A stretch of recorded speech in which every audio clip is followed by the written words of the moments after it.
احمدہ و نصلی علی رسول الکریم اعوذ باللہ من الشیطان الرجیم بسم اللہ الرحمن الرحیم قد افلح المؤمنون.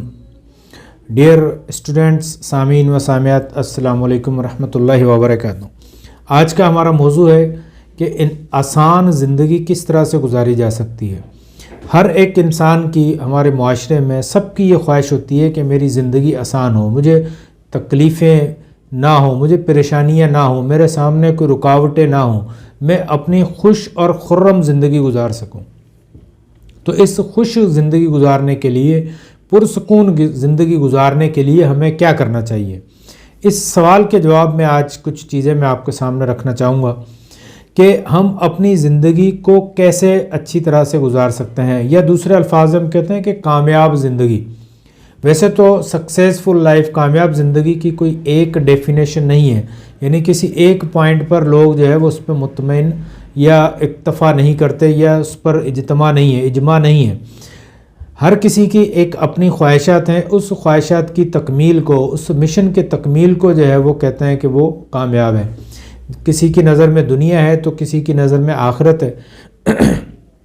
تو جیسے جیسے لوگوں کی خواہشات ہیں، ضروریات، تو ہر کسی کی جسے بھی خواہشات ہیں، ضروریات ہیں، اس میں جب وہ سکسیزفل ہوتا ہے، اس میں کامیاب ہوتا ہے، تو وہ اسے کامیابی کہتا ہے. لیکن کوئی ایک خواہش نہیں ہے. لیکن اصل بات جو ہے وہ یہ ہے کہ اس کامیابی تک پہنچا کیسے جائے، انسان کی زندگی پرسکون کیسے ہو جائے. تو اس کے لیے چند پوائنٹس ہیں جو میں آج آپ کے سامنے رکھنا چاہ رہا ہوں. تو سب سے پہلی جو بات یہ ہے کہ انسان کو کچھ بہت زیادہ کوئی کام کرنے کی ضرورت نہیں ہے، بہت زیادہ جو ہے وہ کچھ چیزیں یا اپنی زندگی میں بدلاؤ لانے کی ضرورت نہیں ہے. صرف چند رویے ہیں. اگر ہم ان رویوں کو اپنا لیتے ہیں، ہم اپنے اس کریکٹر کو ڈیولپ کر لیتے ہیں، اپنی سوچ کو تبدیل کرتے ہیں، تو پھر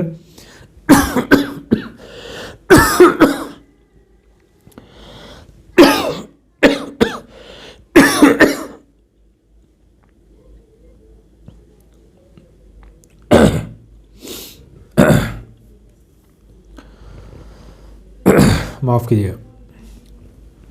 اصل میں اس تبدیلی کے لیے، اس تبدیلی تک، اس کامیابی تک پہنچنے کے لیے اپنی سوچ تبدیل کرنی ہے، اپنے اندر تھوڑا سا بدلاؤ لے کر آنا ہے. تو پھر ہم ایک کامیابی تک پہنچ سکتے ہیں، پرسکون زندگی تک پہنچ سکتے ہیں، ہماری زندگی آسان ہو سکتی ہے. اسلام کیا کہتا ہے کہ اسلام اللہ اور خالق کے ساتھ جب تعلق مضبوط کرنے کی بات کرتا ہے تو اس نے صرف چند چیزیں بتائی ہیں جو کہ انسان کے رویے میں چینجنگ لانی ہے، انسان کی سوچ میں تبدیلی لانی ہے. ان پوائنٹس کو جو ہے وہ اللہ تعالیٰ نے قرآن مجید میں سورہ مومنون میں جو ہے وہ ڈسکس کیا ہے. اس کے حوالے سے ہم آگے چلیں گے. تو وہاں جو بات کی گئی ہے، اللہ تعالیٰ نے جو بات کی ہے کہ قد افلح المؤمنون، کہ جو ایمان لے کر آئے وہ کامیاب ہو گئے. اب ایمان لانے والے کامیاب کیسے ہو گئے، یعنی کامیابی کی کنجی کیا ہے، کامیابی کی نشانیاں کیا ہیں، آسان زندگی کی نشانیاں کیا ہیں. آگے اللہ تعالیٰ نے آیات میں وہ 7 پوائنٹ بتائے ہیں. نمبر 1 تو یہ کہ خشوع و خضوع، یعنی جو مومنین ہیں، جو کامیاب لوگ ہیں، وہ کیا ہیں، خشوع و خضوع کے ساتھ اپنا کام کرتے ہیں. خشوع اور خضوع کیا ہے کہ انسان اپنی توجہ کے ساتھ، انسان پوری توجہ کے ساتھ، پوری انہماک کے ساتھ اپنی ذمہ داریاں پوری کرے. ایسے نہیں کہ وہ جان چھڑانے کے لیے جو ہے وہ کام کرتا رہے. تو کامیاب انسان جو ہے اس کی پہلی نشانی کیا ہے کہ وہ اپنے سارے کام خشوع و خضوع کے ساتھ کرے گا. یعنی کوئی پڑھائی کر رہا ہے تو وہ دل لگا کر کرے گا، وہ کوئی کام ہے، کوئی نوکری ہے تو دل لگا کر کرے گا. اپنی پوری ذمہ داریاں جو ہے وہ پوری طرح سے اچھے طریقے سے، احسن طریقے سے اس کو نبھائے گا. چاہے وہ مستری ہے، مزدور ہے، دکان ہے، کہیں کاروبار ہے، کہیں ملازمت ہے، تو وہ خشوع و خضوع یعنی ایمانداری کے ساتھ، توجہ کے ساتھ وہ کام کرے گا. دوسرا جو پوائنٹ جو دیا گیا ہے کامیابی کے لیے، جو لازمی جو پوائنٹ ہے وہ کیا ہے کہ بیکار اور لغو باتوں سے اجتناب کرنا. بیکار اور لغو باتیں کون سی؟ کہ جو انسان کی توجہ کو ہٹا دیں، جو انسان کی منزل تک پہنچنے میں جو رکاوٹ کھڑی کر دیں، جو انسان کے مشن میں رکاوٹ پیدا کر دیں، جو انسان کے ٹارگٹ تک پہنچنے میں رکاوٹ پیدا کریں، وہ ان کی طرف متوجہ ہونا کیا ہے، بیکار باتوں میں پڑنا ہے. جیسے پہلے لوگ جو ہے وہ ساری رات فلمیں دیکھ رہے ہیں، ڈرامے دیکھ رہے ہیں، یا جو ہے وہ فیس بک پر، واٹس ایپ پر جو ہے اسکرولنگ کر رہے ہیں، ساری رات جو ہے وہ اسی پر گزار دی. ایسی چیٹنگ کی اپلیکیشنز ہیں کہ ساری رات نوجوان اس میں لگے ہوئے ہیں، یا کہیں تھلے پر ہوٹل پہ بیٹھے ہیں اور ساری رات سارا دن وہاں بیٹھے گپ شپ چل رہی. تو وہ کیا ہے کہ یہ ایسی وہ بیکار باتیں ہیں جو انسان کو اس کے مقصد سے دور رکھ کر دیتی ہیں، انسان کی توانائیاں جو ہیں وہ ساری ضائع کر دیتی ہیں. تو کامیاب ہونے کے لیے لازمی ہے کہ ہم اپنی توانائی اور اپنے وقت کو اپنے مشن کے اوپر صحیح استعمال کریں، تو پھر ہی ہم کامیاب ہو سکتے ہیں. اس کے بعد جو تیسرا پوائنٹ اللہ تعالیٰ نے یہاں پر جو بیان کیا ہے وہ ہے زکوٰۃ ادا کرتے ہیں. زکوٰۃ ادا کرنے کا مطلب کیا ہے کہ زکوٰۃ دینے سے انسان کے اندر چند خصوصیات پیدا ہو جاتی ہیں. نمبر 1 تو یہ کہ اس کے اندر مال کی حرص ختم ہو جاتی ہے، مال سے لگاؤ ختم ہو جاتا ہے، یعنی سارا مال اکٹھا کر لوں، جمع کر لوں، لالچ جو ہے وہ اس میں ختم ہو جاتی ہے. اور لالچ ختم ہونے سے کیا فائدہ ہوتا ہے؟ یہ مال سے لگاؤ ختم ہونے سے کیا فائدہ ہے کہ اب جب وہ مال کے لیے بیٹھے گا، کمائے گا، کوئی دھندا کرے گا، نوکری کرے گا، تو اس کے ممتع نظر یہ نہیں ہوگا، اس کے پیش نظر یہ نہیں ہوگا کہ میں صرف پیسے اکٹھے کر لوں. وہ اپنی سروسز مہیا کرے گا، خوش و خضوع کے ساتھ کام کرے گا تاکہ لوگوں کو سروسز دیں اور حلال روزی جو ہے وہ کمانے کی کوشش کرے گا. جبکہ ہمارے ہاں جب عام طور پر لالچ پیدا ہو جاتی ہے، پیسہ کمانے کی حرص پیدا ہوتی ہے، تو پھر وہ یہ نہیں دیکھتے ہم لوگ کہ جائز کیا ہے ناجائز کیا ہے، اور دھڑا دھڑ جو ہے وہ پیسہ کمانے میں لگ جاتے ہیں بائی ہک اور بائی کروک، یعنی کسی طرح سے پیسہ آ جائے، چاہے رشوت لے لیں، چاہے دودھ میں پانی ملا دیں، چاہے کیمیکل والا دودھ ملا دیں، چاہے اپنی جو ہے وہ سروسز پوری نہ کریں، ایک جگہ سے اسی ٹائم کی تنخواہ لے رہے ہیں اور دوسری جگہ ہم کام کر رہے ہوتے ہیں. تو یہ ساری بے ایمانیاں کیوں ہوتی ہیں؟ اسی وجہ سے ہوتی ہیں کہ جب ہماری توجہ صرف پیسہ کمانے پر ہوتی ہے. تو زکوٰۃ ادا کرنے کی صفت سے ایک اور نشانی، ایک اور خصلت یہ پیدا ہو جاتی ہے انسان کے اندر کہ اس کو حساب کتاب آ جاتا ہے، وہ فائنینشیل ٹرمز، فائنینشیل چیزیں جو ہے وہ سمجھ جاتا ہے. مثلا کہ جب وہ بیلنس شیٹ بنائے گا اس سے یہ حساب کتاب ہوگا کہ میں نے پورے سال میں کتنا کمایا، کتنا خرچ کیا، کتنا بچایا، تو پھر ہی وہ زکوٰۃ ادا کرے گا. یعنی پورا سال جو ہے وہ اپنے حساب کتاب کو رکھے گا، مینٹین کرے گا، فائنینشلی جو ہے وہ ساری چیزوں کو کنٹرول کرے گا، تب وہ زکوٰۃ دینے کے قابل ہوگا کہ اب کتنا مال ہے اور کتنی زکوٰۃ دینی ہے.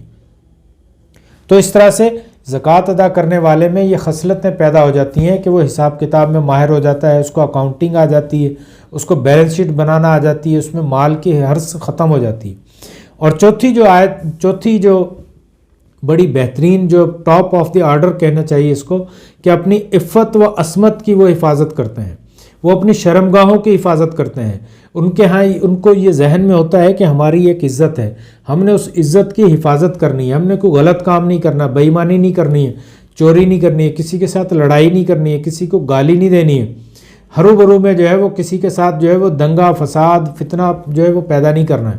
ہمارا ایک اپنا وقار ہے، اپنی ایک عزت ہے، اس عزت کو، اپنی عزت نفس کو مجروح نہیں ہونے دینا ہے، اپنے عزت کو ملحوظ خاطر رکھنا ہے. یعنی جیسے ہوتا ہے نا کہ دیکھو یہ لوگ کیا کر رہے ہیں یار، یہ پڑھے لکھے بندے ہیں اور ان کی حرکتیں دیکھو، تو یہ کیا ہے، اس میں اپنی عفت کو محفوظ رکھنا ہوتا ہے. ہر جگہ جو ہے وہ منہ مارنا، جیسے دوسری عورتوں کے پاس چلے جانا، دوسرے مردوں کے پاس جانا، دوسرے غیر شادی شدہ لوگوں سے تعلقات رکھ لینا، یہ ساری چیزیں کیا ہیں کہ انسان کی عفت کو، انسان کی عزت کو خراب کرتی ہیں. کسی کے ساتھ گالی گلوچ کرتے رہنا، لڑائی جھگڑے کرنا، محلے والوں کو تنگ کرنا. آپ دیکھیں کہ اگر کوئی محلے والوں کو تنگ کرتا ہے تو پورے محلے والوں کا اس کے بارے میں کیا رائے ہوتی ہے.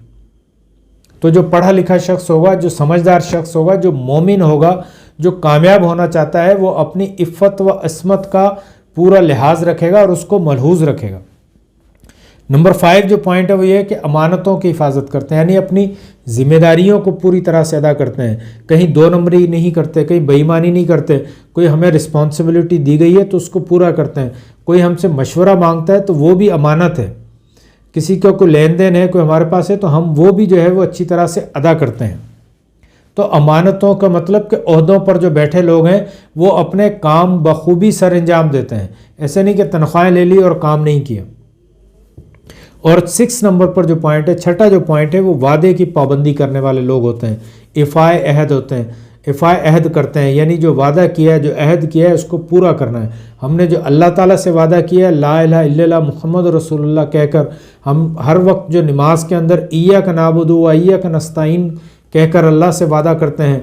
ہم جو پبلک مقامات پر جو ہے وہ جلسوں میں تقریروں میں جو وعدہ کرتے ہیں، جو عہد کرتے ہیں، ہم اپنا جو اوتھ اٹھاتے وقت وعدہ کرتے ہیں، ہم گھر سے نکلتے وقت جو کالج پہنچنے کے لیے والدین سے وعدہ کرتے ہیں، اپنی جو جاب کا جب جوائن کرتے ہیں تو وہ وعدہ کرتے ہیں، ان سارے وعدوں کو پورا کرتے ہیں، یعنی اپنی ذمہ داریوں کو پوری طرح سے نبھاتے ہیں۔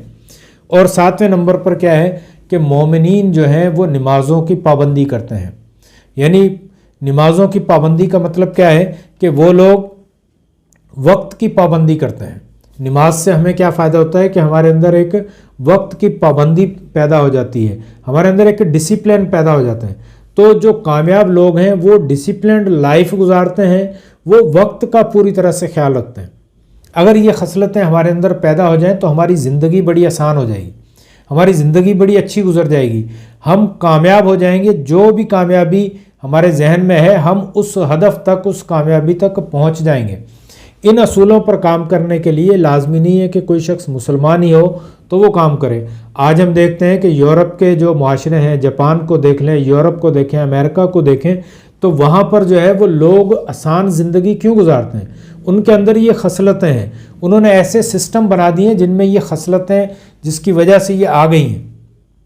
نبی صلی اللہ علیہ وسلم کے دور کو ہی دیکھیں تو آپ صلی اللہ علیہ وسلم نے مشرکین مکہ میں، اہل مکہ میں کیا چیزیں پیدا کی تھی؟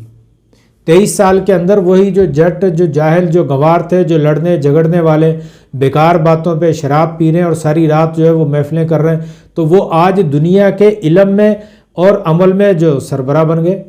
تو آپ صلی اللہ علیہ وسلم نے ان میں کیا کیا کہ ان کے اندر جو ہے وہ کریکٹر بلڈنگ کی، ان کے رویے تبدیل کیے، ان کی سوچ میں تبدیلی لے کر آئے۔ اب وہی لوگ جو ہے جو پہلے جو ہے وہ صرف لڑائی جھگڑا کرتے تھے، شرابیں پی لی، کھا لیا، پی لیا، سو لیا اور کچھ بھی نہیں، اب جو ہے وہ علم بھی حاصل کر رہے ہیں، سوچ و وچار حاصل کر رہے ہیں، پوری دنیا پہ غور کر رہے ہیں، پوری دنیا پہ فاتح بھی ہو گئے ہیں۔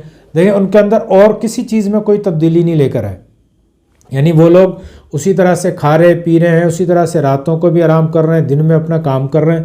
تو پھر کیا تبدیلی آئی کہ صرف ان کی سوچ میں تبدیلی آ گئی، ان کے رویوں میں تبدیلی جو ہے وہ آپ صلی اللہ علیہ وسلم نے پیدا کر دی۔ تو آج بھی اگر ہم اپنی زندگی آسان کرنا چاہتے ہیں تو ہمیں صرف اپنی سوچ کو تبدیل کرنا ہے، اپنے رویوں کو تبدیل کرنا ہے، اور اس کے علاوہ کوئی ایکسٹرا کام کرنے کی ضرورت نہیں ہے۔ یہ چند خصوصیات ہم اپنے اندر پیدا کر لیں تو ایک مخلوق کا اور خالق کا بڑا بہترین رابطہ جو ہے، بڑا آسان رابطہ پیدا ہو جاتا ہے۔ اللہ تعالیٰ نے جتنے بھی اصول بتائے ہیں وہ اصول صرف مسلمانوں کے لیے نہیں ہیں، وہ دنیا کا کوئی بھی شخص، کسی بھی مذہب سے تعلق رکھنے والا شخص ان اصولوں پر کاربند ہوگا تو وہ اس کو رزلٹ ملے گا۔ اور اس کی بہت ساری مثالیں ہمارے سامنے موجود ہیں کہ جس شخص نے ان اصولوں پر کام کیا ہے، جس نے اپنے رویے میں یہ چیزیں پیدا کر دی ہیں، جس شخص نے اپنی سوچ میں یہ چیزیں پیدا کی ہیں، وہ شخص کامیاب ہو گیا۔ تو آسان زندگی گزارنے کا اس سے آسان ترین نسخہ جو ہے وہ کوئی نہیں ہے، یعنی آپ کو کوئی ایکسٹرا محنت نہیں کرنی، نوکریاں نہیں کرنی، کاروبار نہیں کرنے، دھندے نہیں کرنے، آپ کو کوئی ایکسٹرا محنت نہیں کرنی، کہیں چلے نہیں کاٹنے، کہیں پر جا کے قبرستان میں نہیں بیٹھنا، کہیں جو ہے وہ کنویں کے اندر الٹا نہیں لٹکنا، کہیں جنگل کے اندر نہیں جانا۔ صرف یہ کام کرنا ہے کہ اپنے رویے بہتر کرنے ہیں، اپنی سوچ بہتر کرنی ہے۔ یہ چند خصوصیات ہیں کہ دل لگا کے کام کرنا ہے، فالتو چیزوں سے بچنا ہے، اپنی عفت و عصمت کا جو ہے وہ لحاظ رکھنا ہے، امانتوں کی حفاظت کرنی ہے، وعدوں کی پابندی کرنی ہے، اور وقت کی پابندی کرنی ہے، نظم و ضبط پیدا کرنا ہے۔ یہ چند چیزیں ہیں، اگر ہم ان پر پوری طرح سے توجہ دیں، ان کے اوپر جو ہے وہ اس کو اپنے کریکٹر میں لے کر آ جائیں، اپنے ذات میں پیدا کر لیں، تو یقیناً انشاءاللہ ہم اس دنیا میں بھی کامیاب ہوں گے اور آخرت میں بھی کامیاب ہوں گے۔ بہت شکریہ، اس کے ساتھ ہی مجھے اجازت دیں۔ اپنا اور اپنے دوستوں کا، اپنے پڑوسیوں کا، اپنے رشتہ داروں کا خیال رکھیں اور اپنے وقت کو ضائع ہونے سے بچائیں، پوری نظم و ضبط کے ساتھ زندگی گزاریں۔ بہت شکریہ۔ السلام علیکم ورحمۃ اللہ وبرکاتہ۔